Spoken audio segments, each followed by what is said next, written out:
21-year-old Markeisha Bailey is suing her former friend, Dominique Clark, for damaging her car in an accident.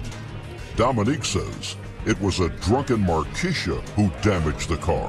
Miss Bailey, you and the defendant were friends. Yes. And you took your two kids and the defendant driving your car and you went to visit somebody. Yes. And this was on February 23rd? Yes. What time did you leave your house? We left about 1 o'clock p.m. And what time were you on your way home? We left like 11 p.m. Did you have anything to drink at your friend's house? I had one drink. Alcohol. Did you have any alcohol to drink? Yes, one drink. Okay.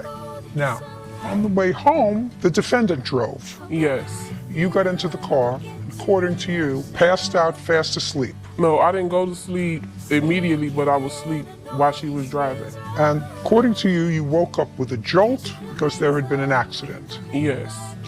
Tell me about it. You want her to pay for the damage to your car. Let me hear. Okay, so me and her was friends.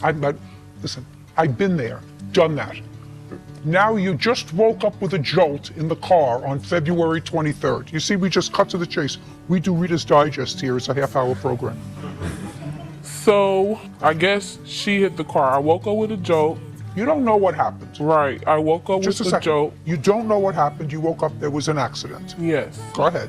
So once I woke up, I said, did my car just get hit? She said, yes. So she told me that the guy had hit her. But once the accident happened, she tried to keep going. And I said, no, you need to stop this car. So she stopped the car, got out the car, and then I was like, is it messed up badly? She was like, it's not that bad. But I was so upset that I didn't get out to look at the damages because I just had brought the car like a week before that. So I'm like, I'm just so upset. You just bought the car, is that what you said? Yes. Is it financed? No. You paid for it in cash? Yes. What kind of car was it? A Pontiac G6, 2007. How much did you pay for it? $5,500. Okay. So you were so upset that you couldn't get out of the car? I didn't want to look at the damages. Okay. So I told Dominique that she needed to get out and talk to the person she had hit. So she went back and talked to the person, and she came back to the car and told me that the person she hit told her to get off on the nearest exit and they was going to follow behind us and call the police. And? So she did that. We waited for about 45 minutes and he never showed up. And? Afterwards, she was just like, I'm so scared. I'm like, why you scared? She like, because I don't have my license. And? So I'm like, you don't have your license? And she was like, no. After that, she got back on the highway. And at first she was trying to tell me to drive the car back since I was so upset. And I said, I'm not driving the car that you just crashed, because if we get pulled over, you might say I was in the accident. So you're going to drive the car back home. So now you know she has no license and you still tell her to drive? Yes, because... And she's been in an accident and you have two children in the back of the car? Yes, because I didn't want to take the blame for it.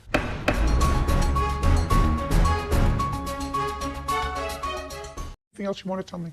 If we was to get pulled over, she could have said I had hit someone. She could have done a lot of things. Yeah, and I was going to take the blame. Could have done a lot of things. But if my first thought in my head would be, well, here she was just in an accident. I have my two kids. How old are your two children? 2. 2. I have my 2-year-old twins in the back of the car. Here I have somebody who's just told me, according to you, that she didn't have a driver's license. So, A, you were too upset to get out and look at the car to see what the damage was. B, you have 2 children in the back of the car. Now you have somebody who's been in an accident. You were too upset.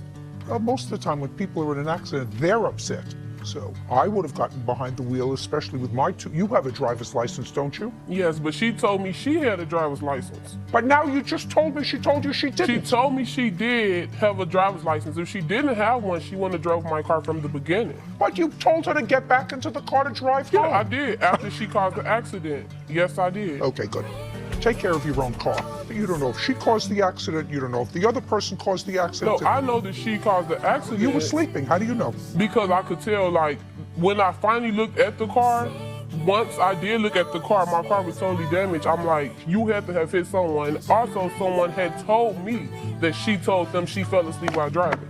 And she was on the phone with my cousin the whole time it happened.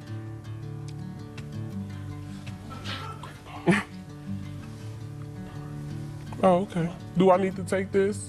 You need not to let somebody drive your car with your children in it or with your children not in it who doesn't have a driver's license. That's what you need to do. I did not know she did not have a driver's license until after the fact. You told her to get back in the car and drive home after you said she told you she didn't have a driver's license. Okay, but by that time, I didn't know if we got pulled over, she's going to say I caused it, and I was going to get in trouble. I can't get in trouble. Just a second. I have children and Why would you get in trouble? According to what you just told me a moment ago, you got off the freeway and waited for the other car for 45 minutes to show up. If I believe that story, that's what you told me. Why would you get into trouble? You didn't leave the scene of an accident, right?